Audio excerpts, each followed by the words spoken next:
وایه بخفتانên رنگ برنگ سرکشên çanda Kurdî nêzik dibin. Sergovendî xweş dike govendê. Dengê dahol û zirneyê welatiyan vedixwîne şahiyê.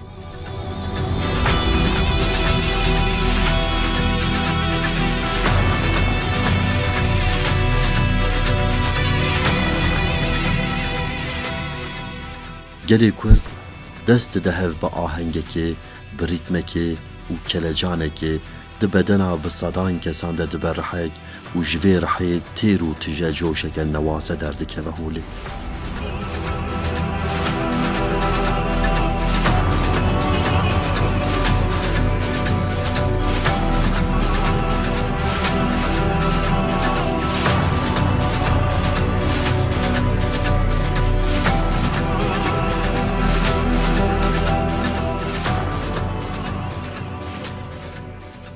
جوش و گووندا کردان دبر رنگکی ولات و بالê dikişîne ser xwe.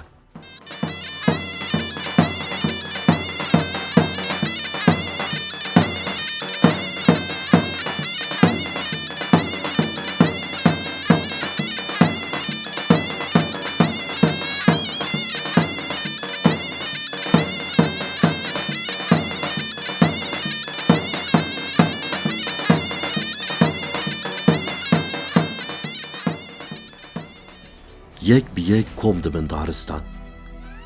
Bayekî dînîk bi ahengekê dihejîne daristana. Hemû dar bi hev re wekî hev û bi dengekê digerînin govendê. Nayê zanîn, ma nabe ku mirovan ji ahenga xwezayê sûd wergirtibe, bi hev re bi heman ahengê govengeran dibin.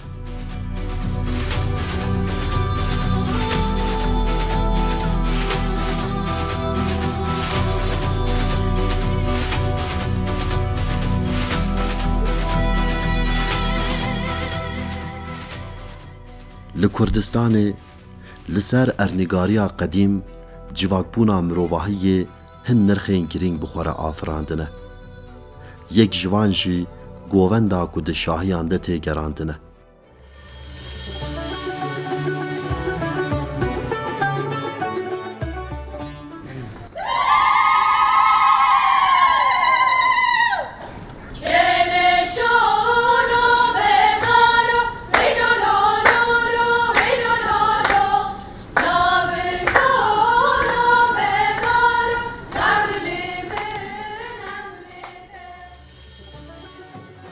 Li her herêmekê bi şêwazek û tevgerên cuda fîgürên govendê derdikevin pêşberî mirov.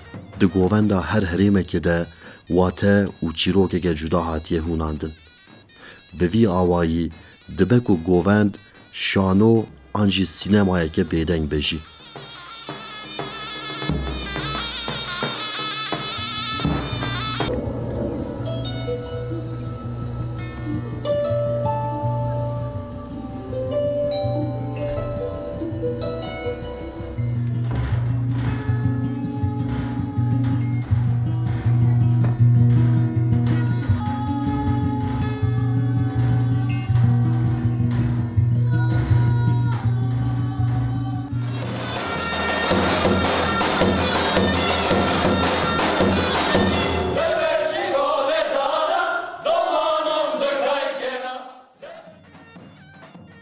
Her çiqas di derbarê govenda Kurdan de lêkolînên berfire û rastîn nehatibin birêvebirin jî, çand û jiyana Kurdan vê hunera civakî radixeber çavan.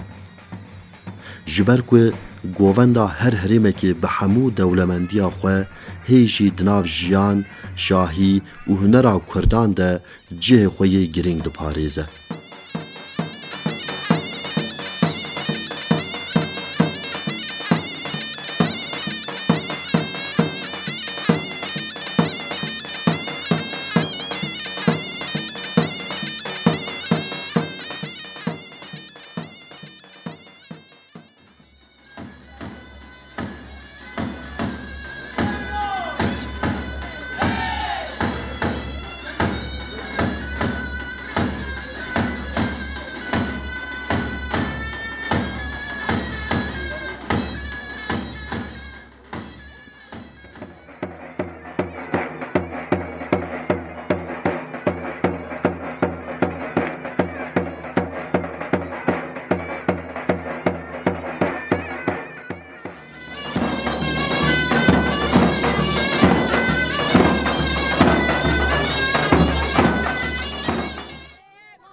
Di serdemên ku hêj amûrên muzîkê pêş neketibûn de bi şêwazên vegotinê govend dihatin gerandin. Carînan govend dibû du beş. Komek ji jinan pêk dihat, koma din jî koma zilaman bû. Komekê digot, koma li hember jî lê vedigerand. Bi cil û bergên Kurdî û bi kilamên xwe dibûn dilê welatiyan germ dikirin û demeke bi coş dijiyan.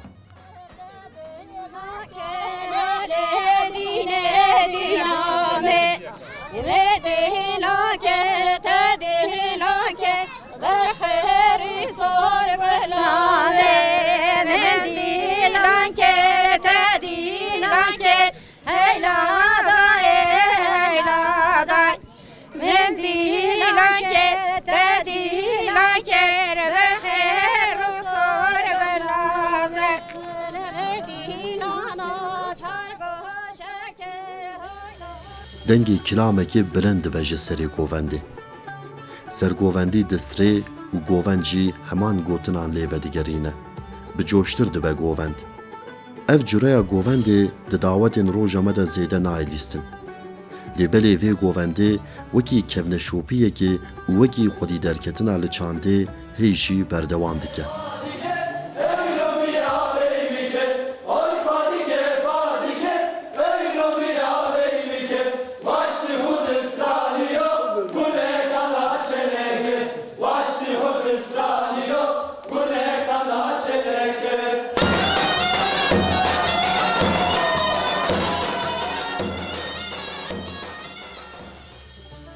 Her herêmeke Kurdistanê xwedî taybetî û kevneşopiyên xweser e. Helbet ev xweseriya herêman di govendan de jî xuya dibe. Bi demêra amûrên muzîkê hatin kêşfkirin bûn perçeyekî şahiyan û li jiyana Kurdan zêde bûn. Her çi qas bi geştî li ber dahol û zirneyê govend bi coştir bibe jî, li herêmên wekî torê ribab rengekî dide govendê. Li herêmên li gel dahol û zirneyê hin amûrên din jî hatin bikaranîn û her herêmekê şêwazeke xwe keşfkir.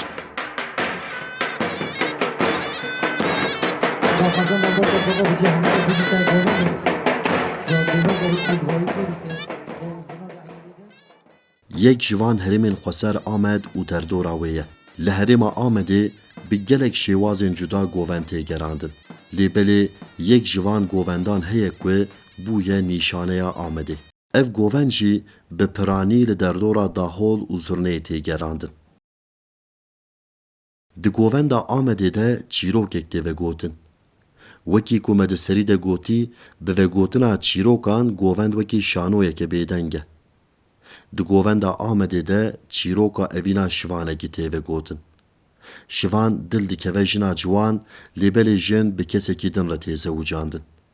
Şivan ji serî ji vê yekê re hil dide û ji bo evîna xwe dest bi têkoşînê dike.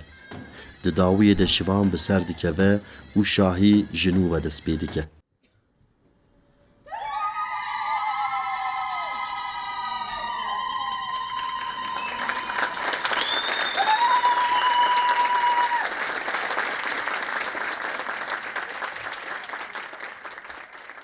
Di hundirê vê govendê de wateyeke din a cuda heye ku serhildêriya Kurdan rave dike. Di govendê de wekî ku tiştek were pelçiqandin bi paniya mirov sê caran li erdê dikeve. Ev fîgûra govendê nîşaneya têkoşîna li dijî desthilatdar û dagirkeran e. Her ku serên dijmin tê pelçiqandin, govend ango civak bi pêş de diçe. Rihê serhildêr ê Kurdan, çand, kevneşopî û hunera wan jî bi van motîfan dixemilîne.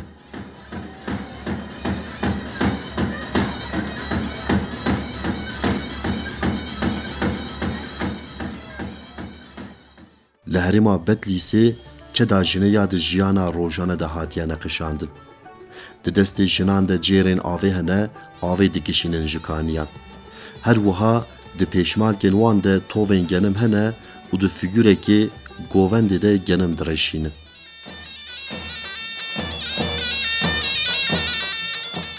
Keda jinê ya di jiyana rojane de dibe huner û bi awayekî bêdeng lêbelê bi coş tê vegotin.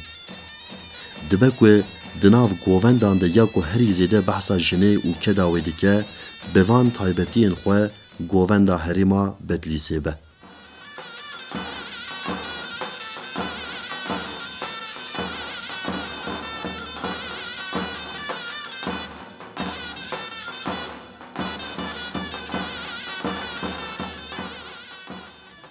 Bi cil û bergên xwe yên spî, bi kitanên xwe yên şîn, jinên botanê govendeke dûr û dirêj girtine. Bi kirasên xwe yên spî, di deştên ku bi çiyayan hatine dorpêçkirin de dibin perçeyekî xwezayê, dişibin berfeke li serê çiyayê Kurdistanê.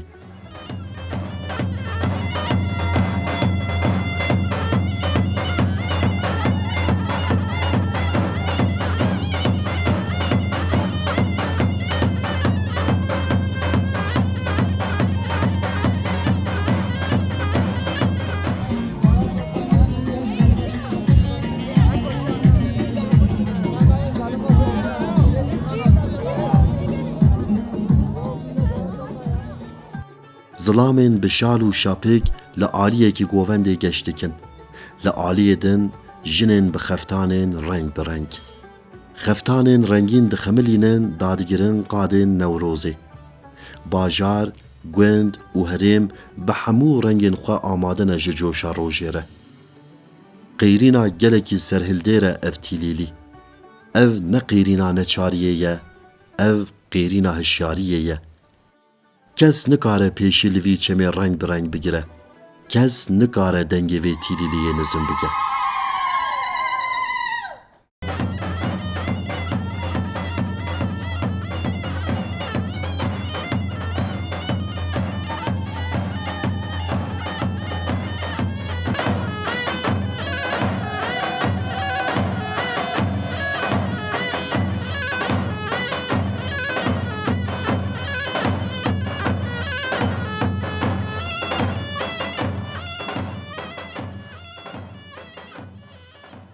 Her motifeke govendê xwedîwateyeke girîng be jî li ser piraniya wan lêkolînên berfireh nehatine birêvebirin.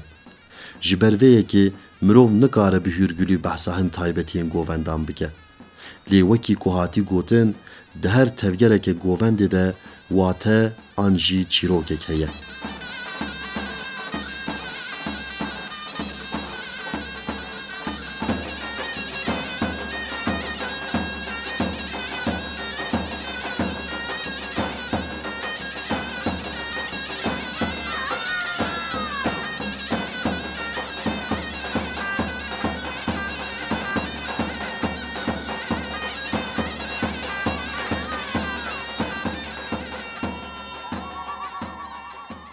Hêjaya were gotin ku ew qas şêwazên cuda hene ku hê ji mara wan nediyar e.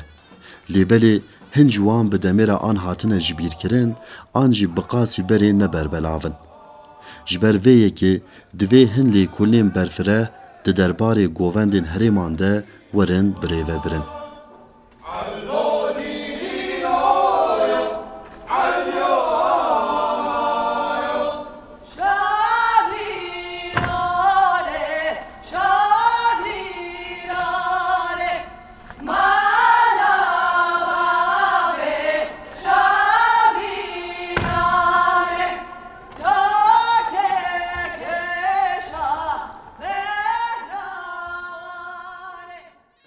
Govenda ku ji dîrokê heta roja me di nav jiyana Kurdan de cih girtiye, li her herêmekê bi şêwazeke cuda hatiye gerandin.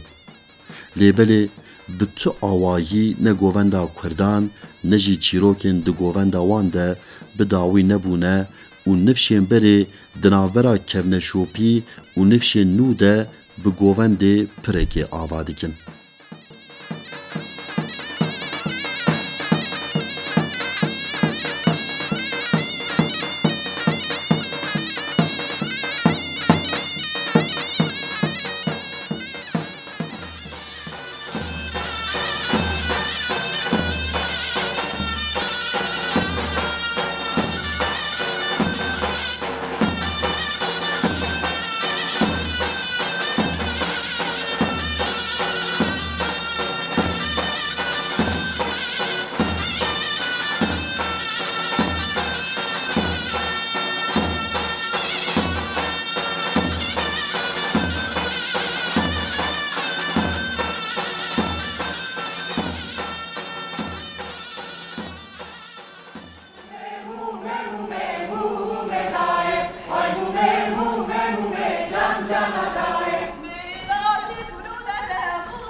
Naçın kudere